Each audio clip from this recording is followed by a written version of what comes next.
Yes, that's me. Good morning. It is Tuesday, January 28th. Your forecast from the 77 WABC Weather Center. Sun and clouds today. We actually could see a few snow flurries. The high 39. Tonight and overnight clear, low 32. And then wait for Wednesday. Partly cloudy. The high is going to be 47. You got to love that. If you are walking out the door with us right now, it is 36 and clear in Dobbs Ferry up in Westchester County, 33 and clear in Sparta over in New Jersey, and it's 37 and clear right outside our Midtown studios. Boy, we got a lot to get to as we work our way up. 6 o'clock hour, Sid and Friends in the morning. The mystery continues over at City Hall. What is exactly wrong with Mayor Adams? Is he really sick? And assuming that he is, what is going on? Apparently, this is what we're being told. The latest update from City Hall overnight. Mayor Adams had a number of doctor's appointments, undergoing some routine medical testing to determine why he's not feeling well. It was Sunday night. We got a release from the mayor's office that he was going to be out of commission maybe for the entire week. Now, of course, the mayor sort of prides himself on being healthy. You know, he has type 2 diabetes, and ever since getting that diagnosis a number of years ago, he changed his diet, essentially becoming a pescatarian. Is that when you eat fish? Yeah, pescatarian.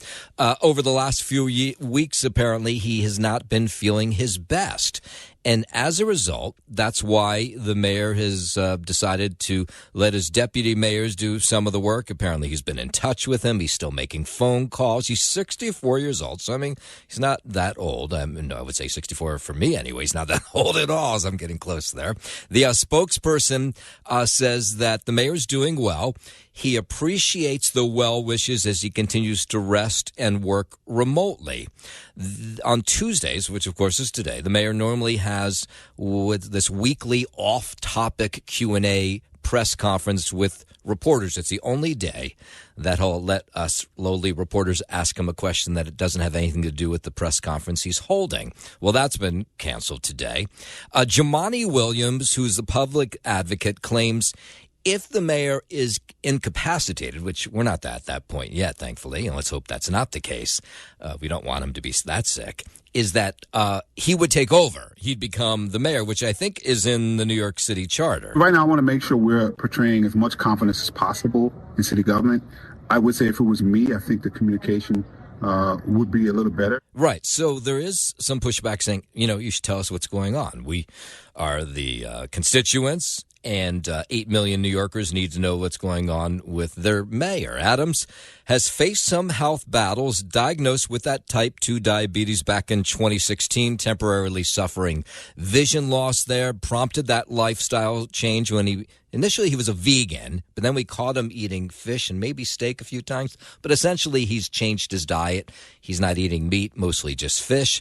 The mayor, last time we saw him out in public, might have been Thursday, he was up in the Bronx at the Soundview houses. Wednesday night, he was at that town hall meeting in Queens where all the migrants were there, telling them that he needed to do a better job protecting them from ICE agents. He was supposed to deliver remarks at a ribbon-cutting event at a synagogue on the Upper East Side on Sunday, and he was a no-show to that. He canceled, and that's when we got the press release that something was going on. So at this point, the only thing on the mayor's public schedule was a daily morning meeting yesterday with senior administration officials. I'm assuming that was all done remote. And the rumors, of course, and they are just rumors, is that there's some sort of superseding indictment coming down, and that's why he's gone dark, why we're not hearing from him. But so far, there's no sign of that. And if we take the mayor at his word, and why shouldn't we for at least now, he's just trying to find out what's going wrong with him. So that's probably a good thing. Go to the doctor, see what's going on. I would say just in terms of providing confidence for New York City, that might be better to have that communication. Oh, that's Jumaane Williams again. City Hall, again, not explaining about what's going on. They say the mayor has his right to his privacy. It was interesting. I was watching Marsha Kramer, the CBS longtime political reporter at CBS. Boy, is she good. And, of course, she has all the inside information because she's been a reporter, City Hall reporter, New York City reporter for years. And so here was her take on what she thinks is going on. Well, Christine, there are a lot of conspiracies. I mean, stress, a lot of conspiracy theories. But I think we have to take the mayor at his word, or at least at his spokesman's word, that he deserves a little privacy for his personal issues. But when I asked his spokesman about what was going on, he said, quote, hopefully it could be cured with some prescription medication. Now, I'm also told that he's been making calls. He had his morning briefing with his deputy mayors. Yeah, so let's hope whatever it is, he's okay health-wise. I mean, we don't want to see anything bad happen to Mayor Adams. And interesting to hear what Marcia Kramer, who really has some deep sources in City Hall and has for years, doesn't have any more information than we do. So, of course, as more information comes in, we'll, of course, pass that on to you. Did you see this 23-year-old woman pushed into the side of a train in Washington Heights during the morning rush yesterday? The woman actually bounced off the side of this A train as it was arriving before falling onto the platform. She's going to be okay, thank God. The person who shoved her onto the train or tried to shove her on the tracks, he was caught, a homeless guy. You won't be shocked to hear he has 2 prior arrests in the subway system. And then, you have people who believe taking the bus is much safer than taking the subway. And for the most part, that ends up being true. But we had an incident on the bus yesterday. A terrifying attack on an MTA bus in the Bronx left riders terrified. This woman, she was with her 3 kids on a BX-15 bus, and this guy comes up to her with a knife and then pours some unknown liquid onto her. Apparently the liquid was nothing dangerous, but and then took off. The woman is okay. Thank God they did nothing to the kids. They're looking for this guy. As bus riders say, well, geez, I thought the bus was the safe way to go. Oh, wow, it sounds crazy. It's scary. I feel threatened, yeah. That's why I ain't been in the train for a long time, because I'm scared of the train. Yeah. Because things happen on the train, but... And now you're hearing this happen on the bus. It sounds scary. Yeah, so far they have not caught up with this creep. Now, one police source is telling us that this woman knew the man, and there may have been some prior interactions with them, but so far they have not caught up with them. WABC News Time 5:09. Let's go out to California. Several roads in Malibu, Pacific Palisades closed due to mud and debris flow from the rainstorms that arrived over the weekend. Chris Holm, he still has his house in Pacific Palisades, but now, of course, he's worried about the mud that's flowing through. This slide that appears to have happened here right on Palisades Drive is exactly what we were worried about. So the road closures, Pacific Coast Highway, west of Topanga Canyon, Palisades Drive, that's north of Sunset Boulevard, these roads all closed because the mud was flowing through these areas where there were burn scars.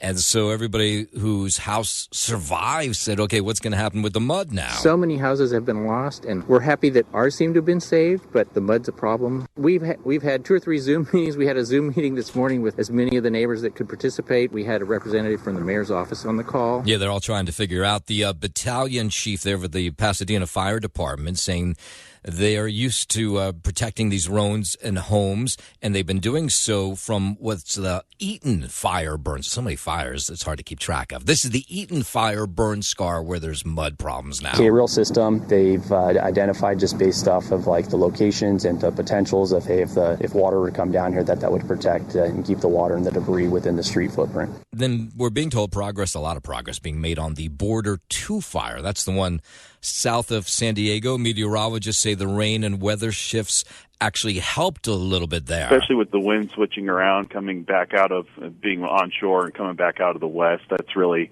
helped to mitigate, concerns with that. And of course, with all the added moisture and everything as well, it's really helping out the firefighters for that reason. Especially if you're going through the passes, Cajon and, the 8 going up through Pine Valley, could run into some problems up there with some slick roads. The snow levels are coming down to anywhere between 3,500, 4,000 feet. All right, from California, we'll go down to Florida, where President Trump was addressing House Republicans at the annual policy retreat. It was at his National Doral Resort, which is just outside of Miami. Past 7 days, my administration has been moving with urgency and historic speed to reverse every single disaster of the Biden administration. By the way, the guy was a disaster. Okay, we want to be nice.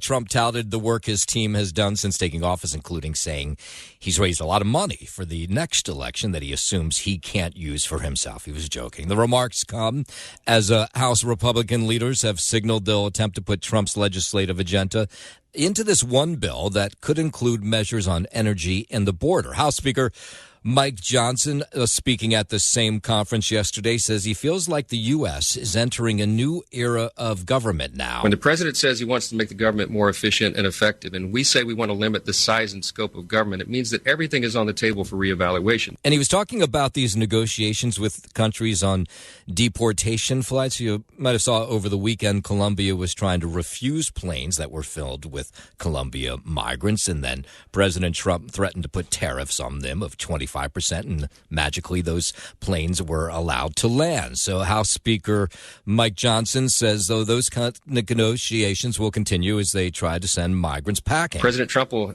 you've seen, he will have a heavy hand, and we will support him on that regardless of who stands up against it. 5/12, the Trump administration, meanwhile, firing more than a dozen officials who worked on criminal investigations into the now president. A letter from Acting Attorney General James McHenry said they cannot be trusted to faithfully execute Trump's agenda.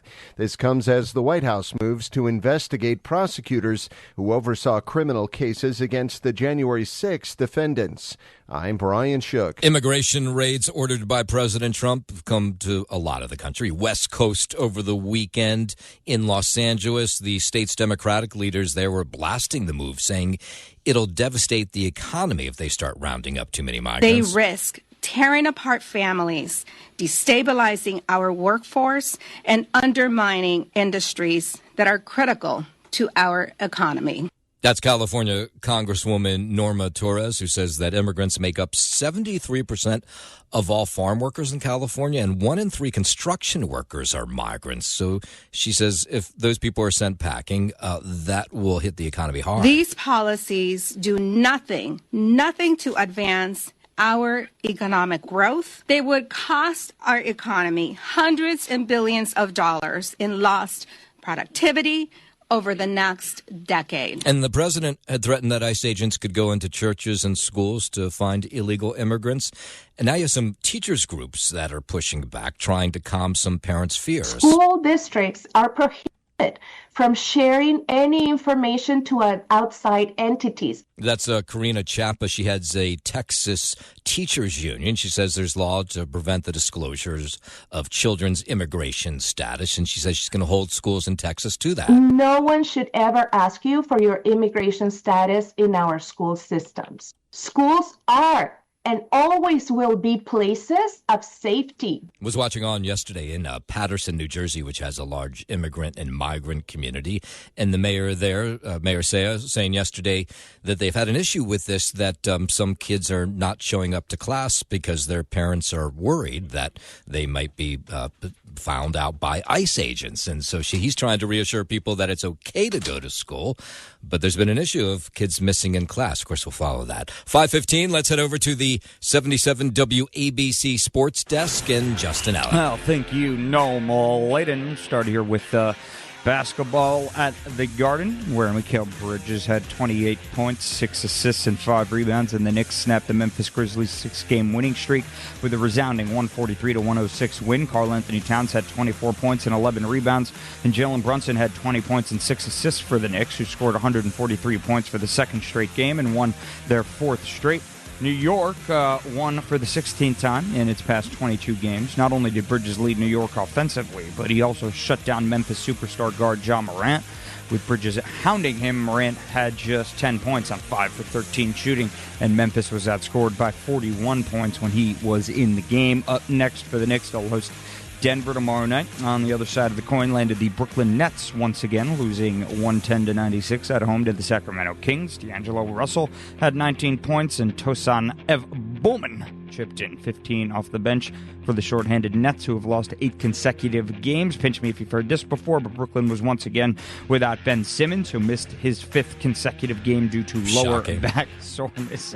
Again, I think I said this last week, but who cares? I mean, why even mention it in the He had so much potential. That's the part that's so frustrating. He seemed like he was really going to be an NBA superstar, and boy, it's not happening. And listen, those years at LSU, they were comparing him to LeBron James, and he was going to have the same sort of impact in the NBA. And it's really just been about the opposite.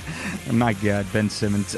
Brooklyn's currently... What are the Nets paying him, do we know? A lot. I can find out for you. Definitely way too much. Yeah. He should not be making more than the league minimum. That's for damn sure. Brooklyn's current losing streak is its longest since dropping 11 straight from January 23rd to February 12th of 2022. Up next for the Nets, they'll visit Charlotte tomorrow night. Also out of the NBA, the Miami Heat have suspended forward Jimmy Butler without pay for an indefinite period of time after the disgruntled star walked out of practice yesterday. It's the 3rd time Butler has been suspended by the Heat in recent weeks, and it comes as he was expected to return from his 2nd suspension last night against the Orlando Magic. The Heat said the latest suspension will last at least 5 games, which will take it through the NBA's trade deadline of February 6th. The veteran has requested a trade, and very vocally, I should say. And the Heat have said they are working to find a deal. Butler faces losing $532,737 per game under the latest suspension. That's a lot of money. Yeah, of course. I mean, listen, for Jimmy Butler, he's been in the league a while. That's kind of pocket change. $500,000 is not pocket change. Yeah, but I mean, if you're walking out of practice, he clearly doesn't. He doesn't care. He clearly doesn't care. He wants out, obviously. Yeah, clearly wants out. You can't even believe his contract. I was just looking. Well, how much is it? I see $40 million. Wow. Yeah. Are you kidding me? Second to baseball. The NBA superstars make the second most AAV. It's ridiculous. Crap, he signed a contract for $177 million. Wow. Yeah. Well, the Nets are idiots. He saw what he played in Philadelphia. He was terrible there. Why would you pick him up? Yeah. And he doesn't play. Yeah. But he was great with the Heat when he first came in. When he first came to Miami, he turned that entire franchise around, took them on a run to the finals there, and this is what you're left with. Just being a head case, man. $40 million. Geez. Sometimes these guys just can't figure it out. Can you say Ralph Sampson? Right. Exactly. Yeah. Wow. Yeah. Okay, you can say it. Lastly, on the ice in Philly, the Devils fell 4-2 at the hands of the Flyers. That is your Sports Gnome. I'm Justin Ellick on 77 WABC. WABC News Time 5:20. Immigration agents are being given the authority to make arrests in both churches and schools, but a lot of cops across the country downplaying the potential impact. In Texas and San Antonio, the sheriff there vowing to help the federal investigators, but says they're not actively patrolling those places, being churches and schools. I am not concerned with going into churches or going into schools. People should be free to worship or get an education. He says the deputies are focused on tracking down the violent offenders, and those are the ones they're happily handing over to ICE agents. If they're legal enough to get into the school system, let them go to school in peace. If they're worshiping whatever religion they subscribe to, I think they should be free to do that as well. President Trump's border czar, Tom Homan, vowing that this will be the largest deportation operation in U.S. history. On Sunday alone, 900 migrants were arrested. 521, a grassroots effort underway to boycott companies that have dropped their diversity, equity, and inclusion programs. A number of big corporations have done so. Among them is Target. On Monday, a group came out and said they're calling for a 24-hour DEI shop-out boycott against Target. And they're doing so, they say, in mainly black and Hispanic neighborhoods. This one is in Los Angeles. When you're talking about eliminating equity in management, particularly that's where it hurts the most, and also the general workforce. So it's not fair. Oops, I didn't mean to step on you there. But a whole bunch of people on board with this. The National Action Network, Reverend Al Sharpton, of course, the Southern Christian Leadership Conference, the Congress of Racial Equality. They're all calling for these boycotts of companies that have gotten rid of their DEI programs. So what we decided to do today was a 24-hour shop out boycott aimed at Target, advocating and really urging people, at least for one day, don't spend, don't buy. Yeah, I don't know that these boycotts normally work. Like, I can only come up with one in my head right now, and you might be able to come up with others. But there was the grape boycott of the 1970s. Do you remember that? And Cesar Chavez wanted more money for those farm workers. That one worked. they cried uncle, and those workers got more. And I don't know that a one-day boycott of Target's going to do a whole lot. When you take a Target, a Walmart, Toyota, or Ford, and others that have dumped the DEI, when you look at management, you still see it almost exclusively white males. And when you get down in the middle management in a lot of these companies, the same thing. The National Action Network, the Reverend Al Sharpton, who's announced a general boycott, the Southern Christian Leadership Conference, Congress of Racial Equality, and a number of ministerial groups that actually work with us. They all support that. Oh, we'll have to see. 523, the CDC releasing some new flu data today. That despite the Trump administration putting a halt this week on virtually all scientific communication coming from the federal health agencies. The new data was not reported, as it usually is, on a CDC webpage called FluView. Instead, the latest flu numbers are in a section that focuses generally on respiratory illness. The data shows flu activity remains high and is on the rise in many parts of the country. Earlier this week, the Trump administration instructed all federal health agencies to temporarily stop public messaging pending a review. I'm Jim Ford. 524 survivors, family members commemorating the 80th anniversary of the liberation of the Auschwitz concentration camp in Poland. These groups gathering in Poland yesterday at the camp. I stood and watched helplessly as little girls from the nearby barrack were marched away crying and shivering to the gas chamber. That's survivor Tova Friedman. She was speaking at yesterday's ceremony at Auschwitz, the site of unimaginable Nazi atrocities. The murder of 1 million Jews during the Holocaust, 100,000 other victims of fascism at that camp. 50 survivors were among those who attended the ceremony 10 years ago. Obviously, the survivors are dying out. So 10 years ago, there were 300 survivors at this commemoration. Yesterday, just 50. The average age of those survivors now is around 86 years old. Is my barrack next? I silently wondered. I thought that we all have to die. Yeah, so she survived it. Most of these survivors, really almost all of them, are child survivors. These were people who were children inside these concentration camps during World War II. 525, let's bring it back home, go to Florida. This is a weird story. A Tampa cardiologist talking about this patient who began shedding cholesterol through his hands after adopting a carnivore diet. Dr. Acostas, he's at Tampa General Hospital. He published this paper in Cardiology Journal. He treated a man in his 40s who showed up in his office with cholesterol, like yellow stuff oozing out of his hands. He came to our office last spring without any cardiac symptoms, but with a new rash that showed up in his hands. Yeah, this is weird. So the man's diet included 6 pounds of butter, cheese, greasy hamburgers. So this was essentially like almost one of those Atkins diets where it's all protein, no carbs. And that's when all of a sudden his hands turned this color yellow and started oozing weird stuff, which ended up being cholesterol. So this is the doctor who apparently helped treat them. After 8 months of being on the carnivore diet, his cholesterol level went beyond 1,000. Yeah, so now, of course, they told him maybe you should pull back from that diet. 526, Florida is the best place to retire, according to a new study. That's according to a new study by Wallet Hub. The Sunshine State was ranked number 1 for retirement nationwide due to its low taxes for retirees and the funding it receives for seniors from the Older Americans Act, which funds transportation and nutrition programs for older residents. Some of the other best states to retire include Minnesota, Colorado, and Wyoming, while Kentucky was named the worst. I'm Brian Shook. 77 WABC. It's the 77 WABC News Hour. Talking the news with Noam Laden. All the news you need to know with Joe Nolan, traffic, Justin Ellick, sports. And now, Talking the news with Noam on 77 WABC. Yes, that's me, 534. Good morning. It is Tuesday, January 28th. Your forecast from the 77 WABC Weather Center. Sun and clouds today. Could see a few snow flurries.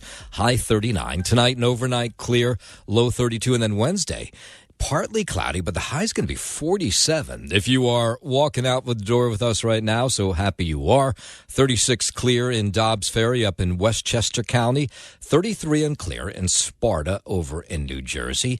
And it's 37 and clear right outside our Midtown studios. We'll start the half hour right here in the city where the NYPD, the MTA, New York State Police, they were busting all kinds of drivers yesterday who had altered their license plates as a way to get around congestion pricing. It's a crackdown on toll evaders who try to get through the tunnels and bridges for the same way.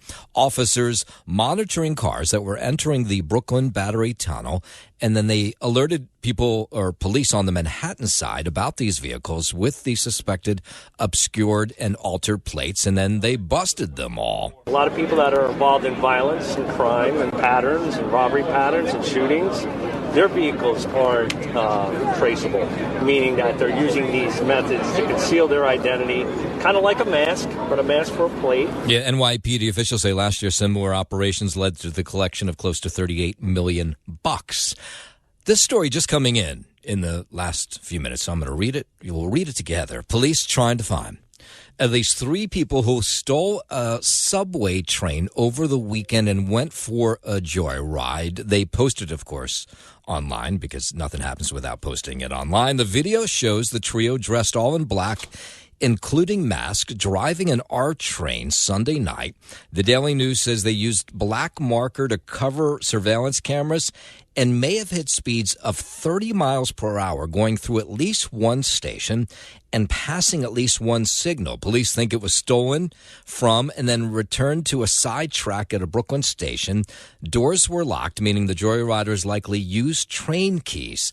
A second video posted online showing someone driving what appears to be another train backwards. It's not clear if these two stories are connected, but police desperately trying to find this trio this morning. WABC News Time 5:38. About 20,000 riders going to be impacted when the Hoboken Path Station closes for major upgrades on Thursday. The head of Path says starting Thursday at midnight, the Hoboken Path Station will close down and it won't reopen again until February 25th. If we didn't do this full closure, it would have multiple weekends that would have taken us beyond a year where we would have had to close the station. She says her team strategically chose to make upgrades during this stretch of time because February historically sees the lowest number of path riders. 5 a.m., February 25th, this station will open. And I've been challenged. So we are opening up. So our forces are in play even now. Crews will replace switches that were damaged during Hurricane Sandy, upgrade about 4,500 linear feet of track, and work on waterproofing the station. It's the second phase of a 2-year, $430 million path forward project to restore the 117-year-old system. A New York State trooper out on Long Island who claimed he was shot surrendered to police yesterday, now facing a bunch of charges after officials say he actually shot himself. Do you remember this story? Thomas Messia, who was actually a once honored state police trooper, now finds himself on the other side of law, stripped of his job. Per the criminal complaint, Nassau County officials say the trooper shot himself for attention and sympathy. And he tried to make it look like it was part of some sort of deal on the LIE. The 27-year-old turned himself in about 6 a.m. yesterday, along with his parents, who apparently were charged with criminal possession of a firearm. All three pleading not guilty. Prosecutors say back on October 30th, the trooper pulled onto the shoulder, this was the Southern State Parkway near Hempstead, dumped a handful of .22 caliber shells. Prosecutors say then he drove to Hempstead Lake Park, shot himself, and then drove back to the scene. And that's when he said shots had been fired in his direction from a dark-colored Charger with New Jersey plates. Here's what it sounded like when he called it into dispatchers. Shot fired, I'm hit. Nassau County Attorney Ann Donnelly says whether for sympathy or attention to ease apparently a wounded ego, what he did was just totally wrong, which of course it was. 9 shell casings, but no projectiles found at the scene. No tire marks. Not a single video that showed the Dodge Charger Messia claimed belonged to his shooter. And you might remember a manhunt was underway for several days. They even held a ceremony for the trooper when he was released from Nassau University Medical Center. All this embarrassing for state police. So the head of state police says this kind of thing is a black eye for other state troopers, and they don't deserve it. This is an egregious act that occurred that not only triggered a massive response throughout the community, but it harmed the reputation of law enforcement in general. Of course. 542. Let's go from Long Island up to the Bronx, where Rakeem Young is in the hospital, 3 fingers being surgically reattached after a machete attack. Police releasing video of a man with a machete who goes after him because he claims his dog went after his dog. Now, Rakeem says his dog is, there is nothing violent about his dog, and his dog was just sniffing the other dog, as some dogs sometimes do. And that's when this guy pulled out a machete, and to save his dog's life, he put his hand in the way of that machete. Trying to protect my dog, man, from these people out here that have no control, no self-control. Yeah, so Rakeem says his dog Chanel was not barking, was not menacing. He had her since she was a puppy. He says she's never been aggressive, was not aggressive in that moment, just being curious, as sometimes dogs are when you're taking them for a walk. And he wants to know, first of all, why would you attack me just because my dog was sniffing your dog? And why are you carrying around a machete? And he just swings the machete, and that's when I throw my hand up to grab it, and it sliced off my fingers. You threw your hand up to try to grab it away from him. And to protect your dog. Yes, and it took my fingers off. Rakeem's aunt is taking care of him as he has those fingers reattached. I mean, it's just really outrageous. I come outside to walk the dogs. What about if this man feel like he couldn't finish the job and he want to do something? You know what I'm saying? Like, it's very scary. Right. They haven't found the guy, and of course she's worried, rightfully so, that this could happen again. So is Rakeem. Rakeem says, all I'm doing is walking my dog, and some guy comes up with a machete and in the process chops off 3 of my fingers. But he says, you know what? I would do it all over again to save my dog's life. It just goes to show me that people come outside looking for problems and looking for trouble. That would have tormented me for the rest of my life. So, yes, I gave my hand for my dog. Yeah, I think a lot of dog owners would do the same. We told you about the story yesterday. Now we have more details. A worker changing a billboard was killed after what might otherwise have been a typical Manhattan traffic accident. Vladimir Cruz was doing his job Sunday night, changing the billboard outside the Victoria's Secret flagship store on 5th Avenue near East 51st Street in Midtown. A city bus hit the base of the boom lift Cruz was working in. Police say it was protruding into the roadway, and Cruz fell to the pavement. The 39-year-old from the Melrose section of the Bronx suffered head and body trauma and died at a hospital. The bus driver stayed on the scene. No charges, at least as of now. Andrew Whitman, NBC News Radio, New York. WABC News Time 544. New Jersey Congressman Josh Gottheimer trying to bring down the rising cost of food through new legislation. We have a real affordability crisis when it comes to the cost of food, both in our grocery stores, what's affecting our restaurants. It's really hurting our families. So now he's going to direct the Department of Agriculture to appoint a special investigator to strictly enforce price-fixing laws for the meat packing industry. It also require the department to encourage new meat producers to enter the market. You can't have 4 meat producers controlling 85% of the market, cornering the market and setting prices and jacking up meat prices. It's crushing middle-class families who just want to be able to feed their families. Yeah, it's been crazy trying to go to the supermarket over the last couple of years. 5:45. Let's head over to the 77 WABC Sports Desk and Justin Alec. Thank you, Noam Layden. We'll start here with some b-ball at the Garden, where Mikal Bridges had 28.6 assists and 5 rebounds, and the Knicks snapped the Memphis Grizzlies' 6-game winning streak with a resounding 143-106 win. Karl-Anthony Towns had 24 points and 11 rebounds, and Jalen Brunson had 20 points and 6 assists for the Knicks, who scored 143 points for the second straight game and won their 4th straight. New York won for the 16th time in its past 22 games. Not only did Bridges lead New York offensively, but he also shut down Memphis superstar guard Ja Morant, with Bridges hounding him. Morant had just 10 points on 5 for 13 shooting, and Memphis was outscored by 41 points when he was in the game. Up next for the Knicks, they'll host Denver tomorrow night. On the other side of the coin landed the Brooklyn Nets once again, losing 110-96 at home to the Sacramento Kings. D'Angelo Russell had 19 points, and Tosan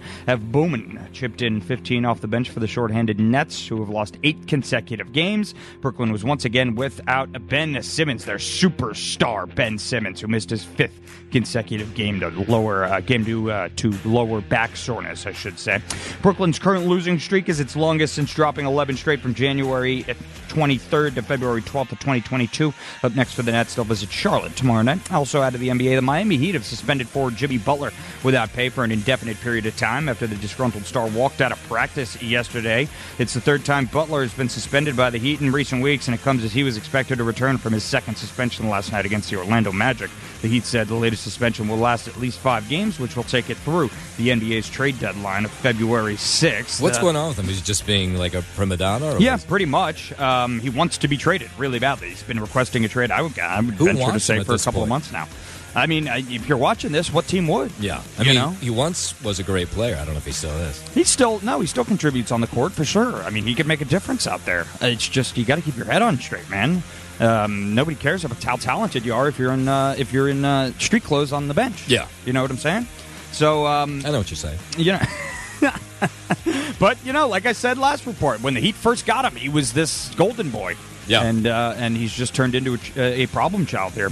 He obviously has requested that trade. He's losing Nome $532,737 per game under this latest suspension. To the NHL on the ice in Philly, the Devils fell 4-2 at the hands of the Flyers. Looking ahead to local NHL action tonight, the Rangers are back at MSG, getting set to host the Carolina Hurricanes for a 7 p.m. puck drop before the Islanders welcome in the Colorado Avalanche for a 7:30 p.m. start.